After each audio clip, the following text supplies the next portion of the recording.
Chef D. It's time to wake up. We're at Severn Lodge. Welcome. Welcome not to Cottage with me, Chef D. I'm just trying to wake up and get my wits about me. Hey, special thanks to Gypsy Wind Coaches, the Culinary Tourism Alliance, for keeping it local. Won't you join me?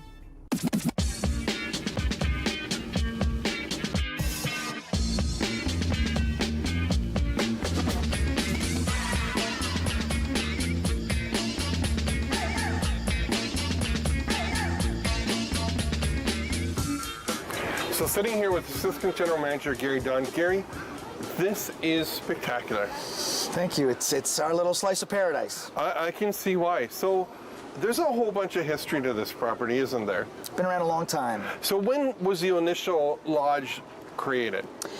So the property itself has been around since, I guess, going back to the mid 1800s, when it was one of the headquarters for the Georgian Bay logging company. And I guess when that era finished around the 1870s, the property was purchased by some well-to-do folks in the States, and they turned it into a recreation camp, and they called it the Moore Dolphin Camp. The Moore Dolphin Camp. The Moore Dolphin Camp, until that ran until. Are there any dolphins out there? No, you won't find those out there. No. And then until about the 20s, the 1920s, that ran, and then it was bought by another family from Akron, Ohio, and that is when it was renamed to Severn Lodge. And then the Breckbill family, who currently own the property, came in 1936. So everything since then is what you see now. And so again, passed down from generation to generation. The Breckbills are now in third generation ownership. Yeah. Wow, wow. So when did you come on board to be the GM? I came on board in 2016 was my first year. And you kind of been in and around this area for a long time.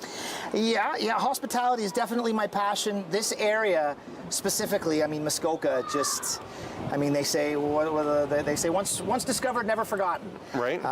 So that's certainly the case with me. And yeah, I mean, 5 years here, 20 years at a property close by. Yep. So yeah, I've been in the area a long time. And you kind of got out of it for a little bit because this is how you got here, right?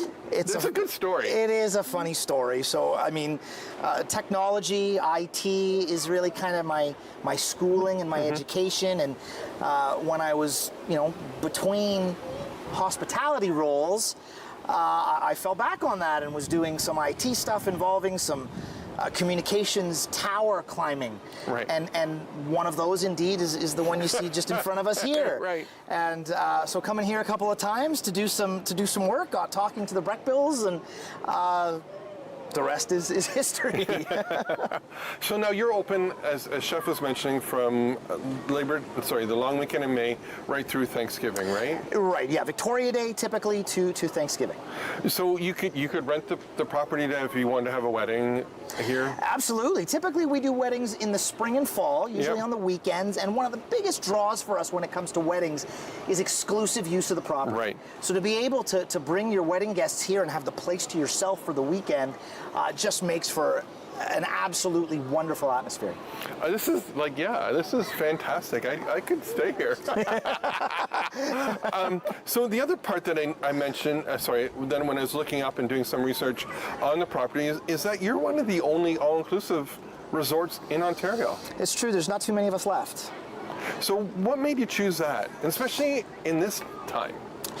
I think that it's one of those things that people really enjoy and they look for. It's one thing, to come to Muskoka and rent a cottage, and that's great and all, and to have a wonderful place in a wonderful location, but when you gotta spend time in the kitchen and cook the meals, it takes away from the relaxing. So to be able to do that for our guests and to make it so you don't have to lift a finger. Come and eat, and we'll clean and we'll cook and we'll do all of that. I think that's a huge draw for us. And you have great music on by the bar, a little blues today. A little bit, yeah. Right? Got to have the right atmosphere for sure. Yeah. So how many rooms does the resort have? So we have 46 rooms, most of which are the way we describe it is hotel-style rooms in cottage-style buildings. Right. So most of them are indeed sold on our all-inclusive meal plan. We do have a couple of, we call them housekeeping cottages that have full kitchen facilities so people can, do their own thing and do their own meals if that's what they're after. But most of our rooms are the hotel style. So the activities that when you come up to Severn Lodge, behind me I see there's the water trampoline and all that. What can your guests do when they come up here? One of the things that we really pride ourselves on is something for everybody. And and when we hear our guests say that, we had our party ranged from 9 to 90 as far as age goes, and everybody was having a great time. So, whether it be just sitting on one of our Muskoka chairs, enjoying the weather and reading a book, to water skiing and wakeboarding and our fully supervised kids club that runs every day. So mom and dad can, leave the kids with us. They'll have a great time and they can have some alone time. So a daily recreational itinerary with activities going on every day. So really in the summertime, never a dull moment. There's evening entertainment. There's, animal shows throughout the day. So always something going on. And I heard just as I was coming in to the property and into the front office that you have 7 o'clock kids movie, 9 o'clock adult movie. We do, indeed, yes. So we have movies at night for the kids, and one of the new things that we've added this year, in addition to those movies that you have in the rooms, is what we call Movie Under the Stars. And we have a great big screen that hangs off of the end of our T-dock, and we have a projector, and literally anywhere on the property you can sit and enjoy the movie. So it's a great experience. That's right on. So now, do you find that you're getting through COVID, right? Now, did you have to slowly get into this, or how did this all work? It's been a challenge. It's been a challenge. I didn't even have to say it. You read it, right? Right. So, of course, just like every other business, we've had to, implement protocols in every single one of our departments. And, of course, that includes, the distancing and the PPE and, obviously making sure that all of our guests as well as our staff are safe. I mean, we usually have up to 30 staff living on site every year. Yep. This year, it's half of that because we've gone with single occupancy. All staff have their own rooms. Right. So, coming up with our response plan, was certainly a challenge, but to have it done, and everything in place before June 26th when we opened, was wonderful, because when we opened our doors, everybody knew what was happening, everybody knew the changes, knew the protocols, and I think our guests have been, really positive in responding to what they see us doing. That's right on. That's so right on. So, in a normal summer, in a normal season, how many staff do you have on at the property? Usually about 50. Wow. 50 every year, about 30 on site. Okay. And now, do you get a lot of repeat, or is it becoming more and more of a challenge to get staff to come to the resort? In the industry itself, I think turnover is relatively high, not because of anything that the resorts are doing or not doing, but just because, this is students in high school, in university, and they'll try something for one summer, and then next summer they want to try something else.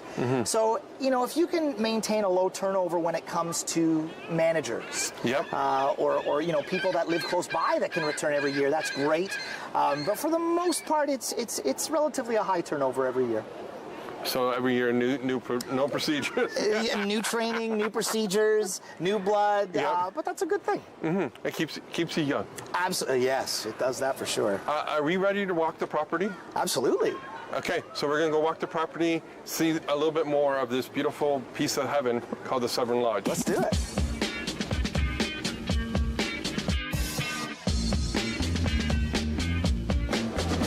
Continuing to bring you to the most beautiful places in Ontario, I thought I'd bring you to the Severn Lodge and meet Chef Hubert, who you've been here for over 20 years now, haven't you, at the lodge? Yes, I have.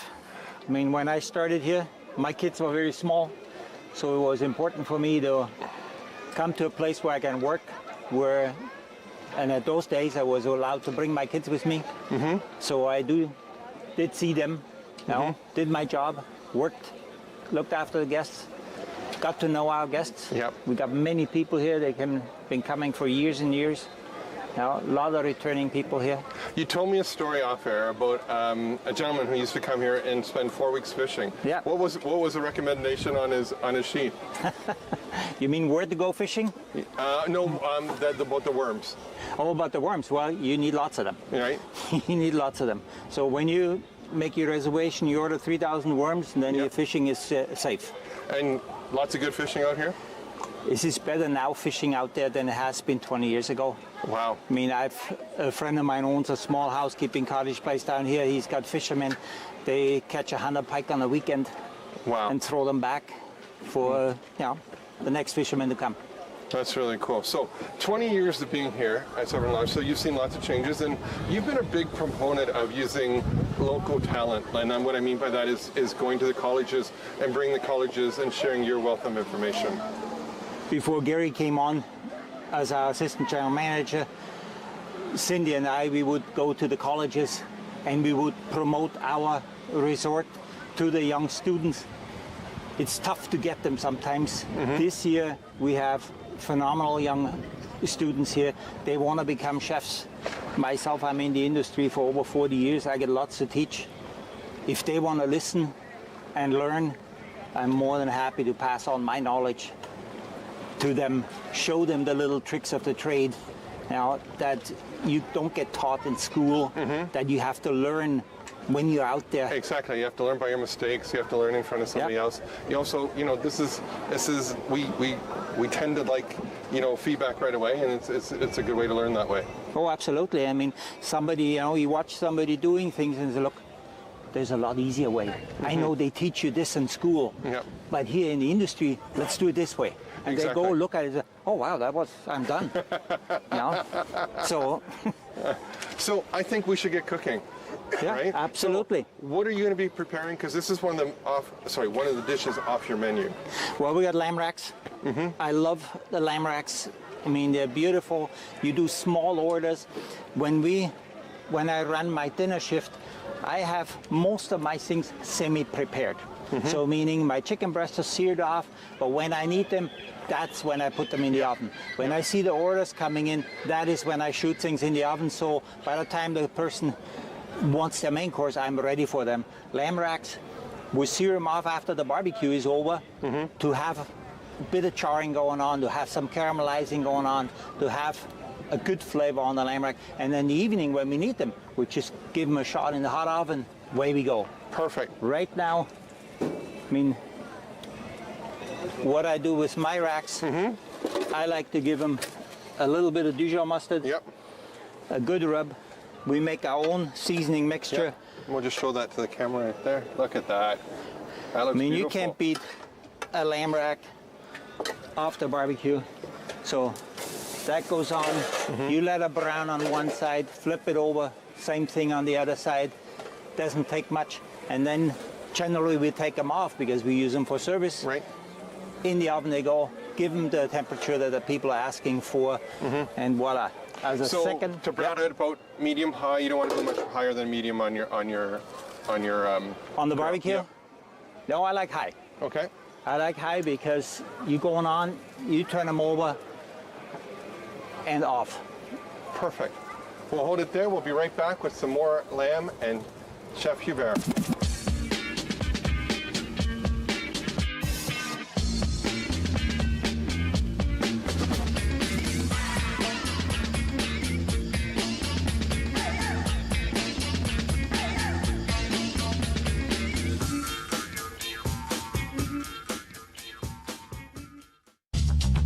This program is brought to you by Ignite TV. Now you're in command. Visit Rogers.com for more details.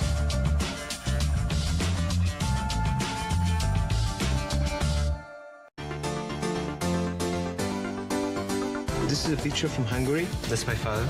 And it's a picture from your documentary. It's the same person. There's more here than meets the eye. There's some really good secrets.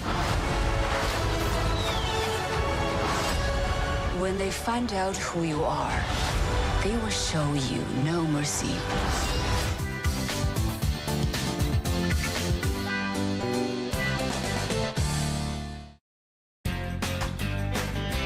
Could you use some extra cash? Tune in to McLaren Arts Center TV Bingo on Rogers TV for your chance to win. We have $2,500 in prizes up for grabs every Tuesday night. 5 ways to play, 20 chances each night, but only one way to win. Tune in to McLaren Arts Center TV Bingo, Tuesdays at 8 p.m. only on Rogers TV.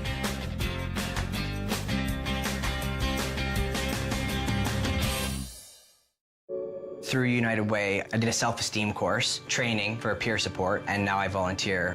It's a lesson that comes from the nature of doing work with the United Way that gives me a new lease on my life.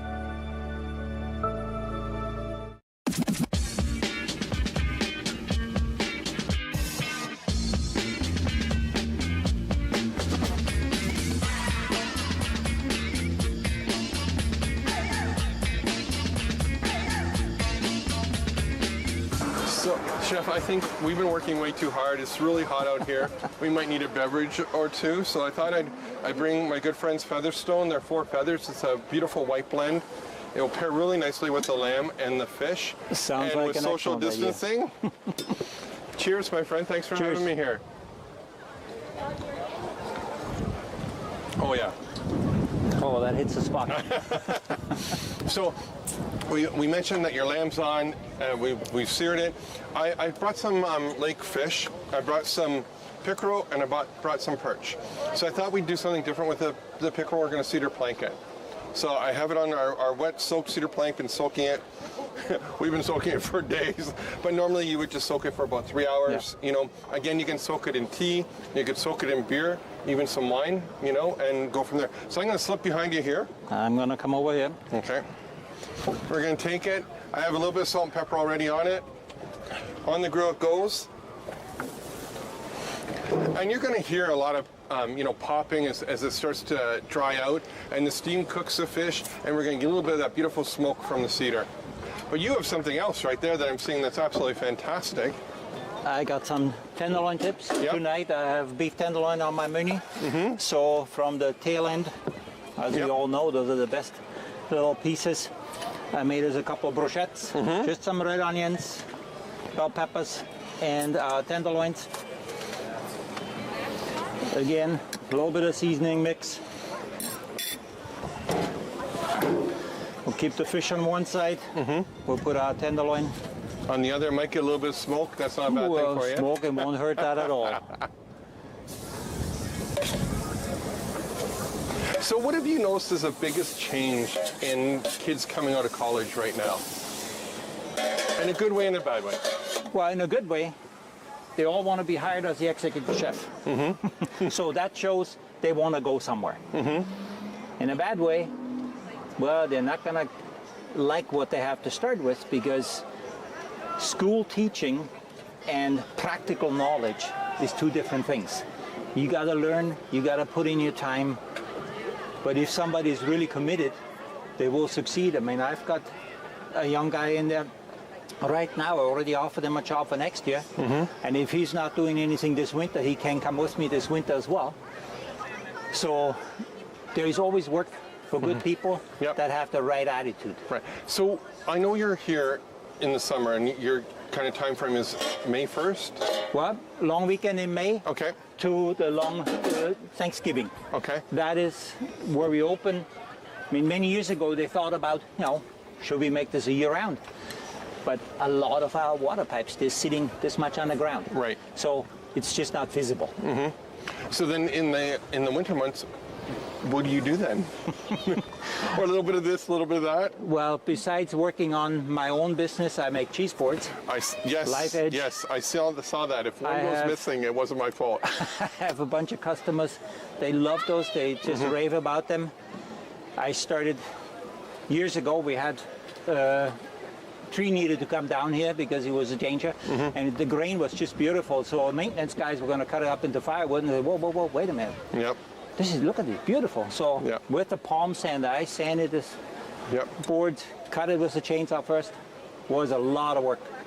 And then I had a lady show up in the dining room, and she said, I love those boards. I like to buy 12 of them.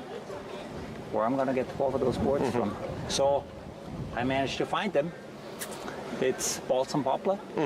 It has beautiful grain, It is treated with food-grade oil. Yep. It's got all the things that we're looking for, kosher, no nuts involved. And it is something, as a chef, we make nice plates, we make beautiful dishes, and they're gone because people eat them. Yep. When you work with a nice piece of wood and you make a beautiful cheese board or a wooden bowl, you look after it. It's beautiful right now, and it's beautiful in a month, and it's beautiful in years still. That's my balance between the two of them. Perfect. So in just a second, we're going to come back. We're going to take a look at how our cedar plank's doing. I'm going to get our perch going, and I also have a little bit of salsa that I'm going to put on with some fresh vegetables.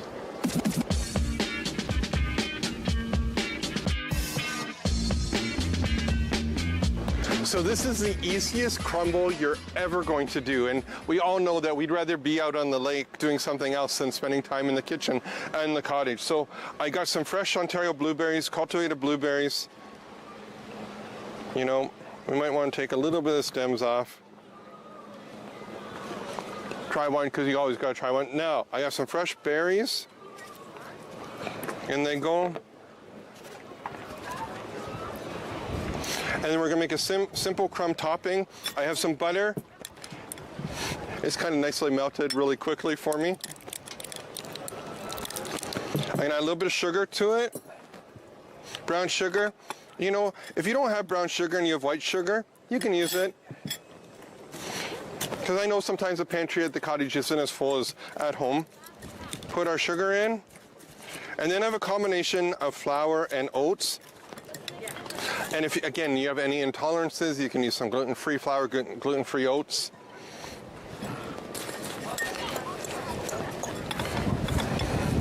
If you want, you could add some cinnamon and nutmeg to this. And just stir it in.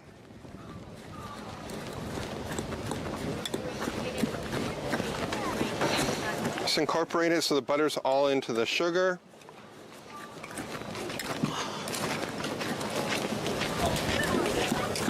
And then we're going to place it over our berries.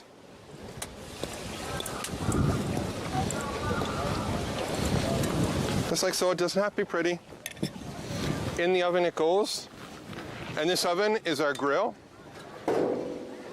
Pop it right in. Far corner.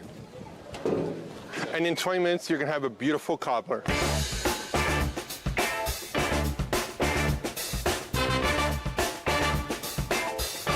So we have our pickerel and our cedar plank, which is really coming to fruition. Also, I put the cobbler in. I put a pan in just to get the heat, because you want, when we're going to put our perch on, we want it to sizzle right away, give it that quick sear. The skin's going to puff up. It's going to be fantastic. So I have it.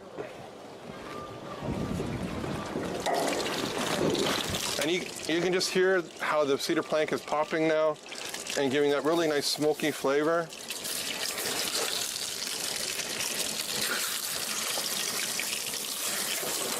Yeah, I like how we've changed ways now. You know, I'm doing the work, chef's doing the drinking behind me. I see how this is going down. And that goes. Okay, well that's cooking. I'm gonna quickly do a salsa. And the salsa here is really simple. Cucumbers, a little bit of peppers, a little bit of white onion, of course some fresh basil that we got. We might have stolen it from the chef's garden. A little bit of olive oil on it. You could hit it with a little bit of lemon juice, lime juice, wherever you want to go with it. And here we go. So this is done. Chef's going to put his vegetables on. We have some guests here that are ready to eat. We'll be putting it all together.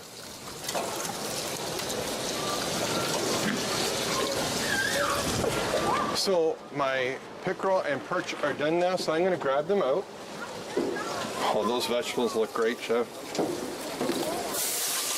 Just look at that, beautiful white. It's got a little bit of yellow from the smoke on it. Nothing wrong with the pickerel either. Right? Oh my God, it looks good. Okay, so I'm gonna move over here now. This is all your spot. I'm gonna start plating. We have a little bit of melon salsa underneath it. I'm gonna put our salsa on, and away you go with your vegetables. Well, we got some red peppers, bell peppers here, red, yellow, some beautiful green asparagus. And everybody likes a red onion grilled. They sweeten up so nicely when they see a little bit of heat. Right. Fresh Ontario corn. It does come in a little bit thin at the moment, but give it another week or two, it's gonna be in its prime. It's gonna be amazing. So we just peel our husks back, show off the gorgeous corn that we have here.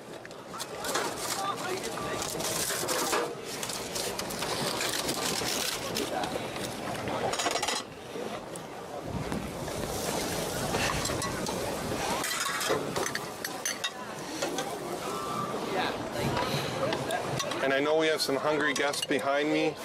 We're going to get our plates done. We'll have them eating.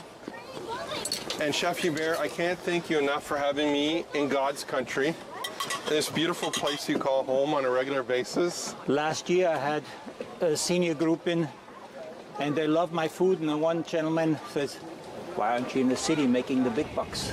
I said, "Have you looked outside?" Yeah. Why would I want to be in the city? 100%, right? Now let's see how our lamb rack turned out. Beautiful pink on the inside still.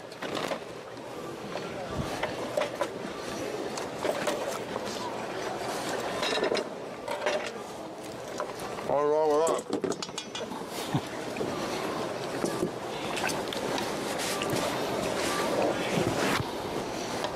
This is perfect for our guests this afternoon because you don't need much cutlery.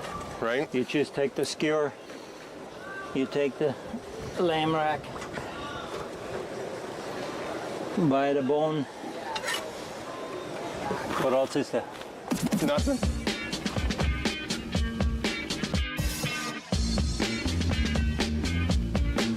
Yo, check this out.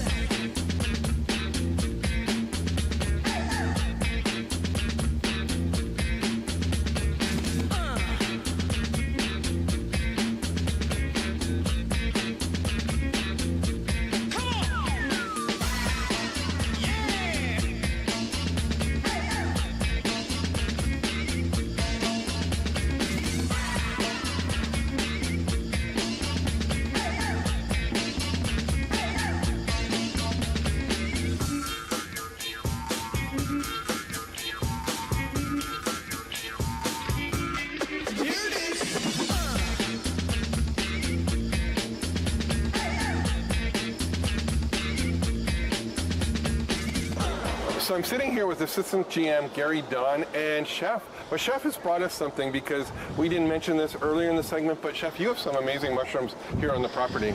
It's amazing what's out there, free for the taking. They're growing here. I mean, years ago we had a naturalist here who told me how many mushrooms are out there. I mean, yes, people are afraid of mushrooms because they don't know. I don't know them either, all of them. I mean, you got to study that field to really know them. But pick the ones that you know: chanterelles, pink corals, sibs. Amazing. I have guests coming into the kitchen asking, "Can you identify the mushrooms for me? We want to cook those for dinner."